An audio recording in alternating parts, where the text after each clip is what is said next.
আসসালামু আলাইকুম। আমি মনিরুল হাসান মিঠু, ইউনিটি ফার্মের পক্ষ থেকে আপনার সবাইকে শুভেচ্ছা অভিনন্দন।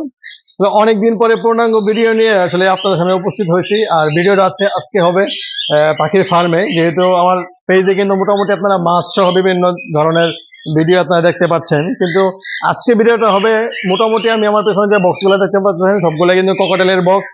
এই বক্সগুলো মোটামুটি দেওয়া হয়েছে 10 দিন আগে। তো আজকে চেক করবো যে আসলে ওদের আহ, মানে ব্রিডিং এর, যেহেতু 3 মাস পর ব্রিডিং এ দিলাম, তো ডিম আসছে কিনা। মোটামুটি ডিসেম্বরের পর থেকে ব্রিডিং এ দেওয়া লং টাইম একটা রেস্টে ছিল, যে কোনো কারণে হয়তো আরে বাবা রে, আলহামদুলিল্লাহ। এটাই হচ্ছে প্রথম বক্স। 18টা বক্সের ভিতরে আমরা 2টা ডিম অলরেডি এখানে দেখতে পাচ্ছি। এটাও যেহেতু ভিতরে ফিমেলটা সম্ভবত বসে আছে। তারপর আমি চেক করবো সবগুলা বক্সে যে কি অবস্থা, কয়টা ডিম দিল কয়টা ডিম দেয় নাই। বের হ বের হ।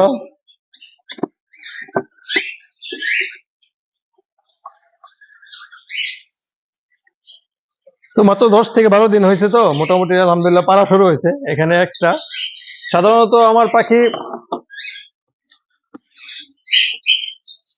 5টা থেকে 6টা ডিম পারে সবসময়। আমি সবগুলা বক্সে চেক করার চেষ্টা করব এবং আপনাদেরকে দেখানোর চেষ্টা করব। ভিডিও একটু লম্বা হতে পারে।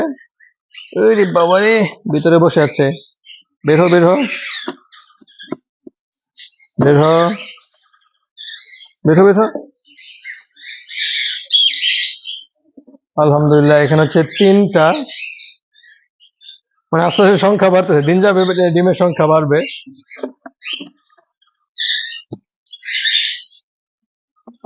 উপরে ফিমেলটা বাহিরে। তো এই টাইমে যেহেতু বাহিরে, এখানে মিসিং। এই টাইমে যেহেতু ফিমেলটা বাহিরে, ও মানে ডিম দেয় না এখনো। ডিম পাড়ার সম্ভাবনা কাছাকাছি, যেহেতু বাসা তৈরি করা শেষ।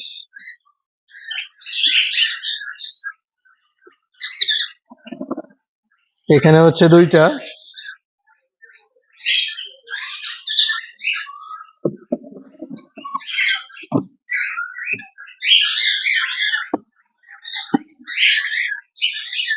তা আজকের ভিডিও আপনারা দেখে আসলে অনেকে প্রশ্ন করতে পারেন যে ভাইয়া এতদিন পরে পাখির ফার্মে ভিডিও কেন।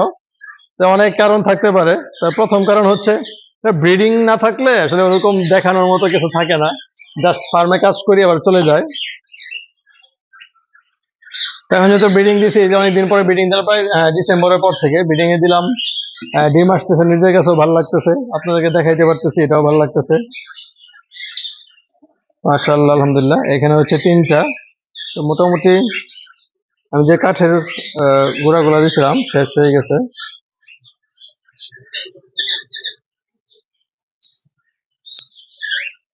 তো এখানটা তথ্য দিয়ে রেখে আপনাদেরকে, যে আমরা কিন্তু অনেক সময় কাঠের খড় দিই, মানে কাঠের গুঁড়া দেই। তো কাঠের গুঁড়া দেওয়ার কারণে হয় কি, ওরা বাসা তৈরি করে নিজের মতো করে। তখন কিন্তু যে বাসা এগুলা একটু ভিতরে দেখায়, এগুলো কিন্তু ফালাই রাখে। তো আপনারা কিন্তু দ্বিতীয়বার যখন ডিম পাড়া শুরু করবে, তখন কিন্তু আবার এখান থেকে দেন বা অন্য জায়গা থেকে কাঠের গুঁড়া দেন, অল্প করে কিন্তু কাঠের গুঁড়া আবার দিয়ে দিবেন, যেরকম আমি দিয়ে দিচ্ছি। এখন ডিমটা নাড়াচাড়া কম করবে। একটু উপরে দেখি। আমি আবারও আপনাদের কাছে সময় চেয়ে নিচ্ছি, যেহেতু বক্স অনেকগুলা, সবগুলো আমাদের চেক করতে হবে। এটা হচ্ছে নীল। তবে এই দেখেন, আমি একটু দেখাই।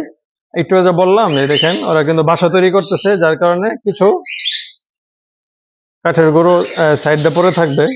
এটা হয়তো বা ডিম পারলে পরে দেবেন, কিন্তু আপনাদেরকে দেখানোর জন্য দিয়ে দিলাম।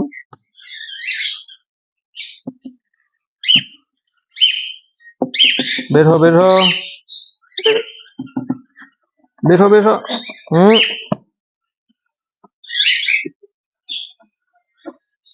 তো সেম কাজ হয়েছে।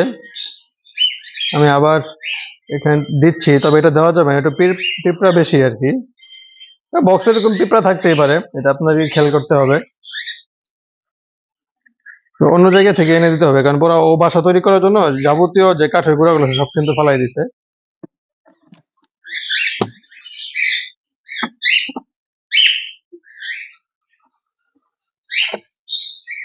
মাশাআল্লাহ আলহামদুলিল্লাহ, এখানেও 2টা ডিম। তো মোটামুটি যতগুলা বক্স দেখলাম, সবগুলোতে কিন্তু ডিমের সংখ্যাটা আস্তে আস্তে বাড়তেছে। 1টা 2টা 3টা। বের হ। এ দেখেন 3টা। তো আমার ডিমের সাইজটা অনেক বড় মনে হচ্ছে, দেখা যাচ্ছে যে পরিপূর্ণ আর কি। বেরো বেরো বেরো বেরো, গুলো গুলো বেরো বেরো। ডিমটা দেখা যাচ্ছে, ওকে ডিস্টার্ব করবো না, যদি মনোযোগ দিয়ে দেখা শুরু করছে। বের হও,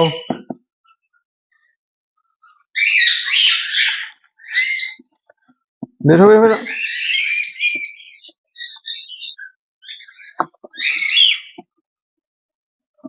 তো ডিম বাচ্চার আগে ডিম এসে পড়ছে, ডিমের মায়াটা আসলে ত্যাগ করতে পারতেছে না, যার কারণে বেরোতে খুব কষ্ট হচ্ছে।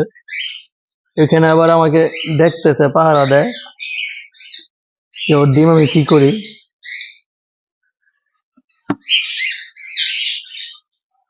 মোটামুটি শেষের দিকে আর 2 থেকে 3টা বক্স আমার চেক বাকি। আমি যে ধরনের ফলাফল আশা করতেছিলাম যে ডিম আসলে পারতেছি কিনা, তো দেখেন আলহামদুলিল্লাহ এখানেও 3টা ডিম ওরা দিয়ে দিছে। এটা সংখ্যা বাড়বে, দিন যাবে সংখ্যা বাড়বে, এই আশাই করতেছি।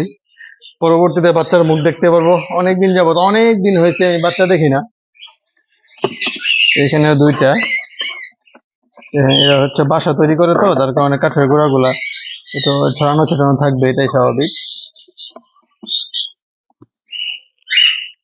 তো 18 জোড়া বক্স ছিল, একটু এদিকে আস। 18 জোড়া বক্সের ভিতরে 11টায় ছিল, 17টায় ছিল হচ্ছে লটিনো, আর আমার 1 জোড়া হচ্ছে এলবিনো, এবং এটা হচ্ছে 18 নম্বর বক্স এবং লাস্ট বক্স। এখানে দেখি কি অবস্থা, ফিমেলটা দেখছি ভিতরে বসে আছে। হ্যাঁ, ডিম দেখা যাচ্ছে। বক্স গুলো দিলাম 18 পেঁয়াজ পাখিদেরকে, মোটামুটি অনেকদিন পরে অনেক ঝড়ঝাপটা গেছে, গরম, মাঝখানে আবার পাখির মল্টিং ছিল, লং টাইম মল্টিং। আমার এই যে পরিমাণ মল্টিং ছিল এবার, মানে সব থেকে বেশি লং টাইম, মানে 3 থেকে 3.5 মাস শুধু মল্টিং গেছে, মানে পাখির লোম ফালাইতে হইতে ঝাড়ু দিয়ে পুরো আমি শেষ। তো যাই হোক, আলহামদুলিল্লাহ এখন আমার কাছে 100% ফিট মনে হয়েছিল, প্লাস গরমটাও কিছুটা কমছে, এই জন্য আসলে ব্রিডিং এ দেওয়া। কারণ মোট কথা হচ্ছে যেন সব ডিম থেকে যেন বাচ্চাগুলা পায়, তাহলে সবারই ভালো লাগবে।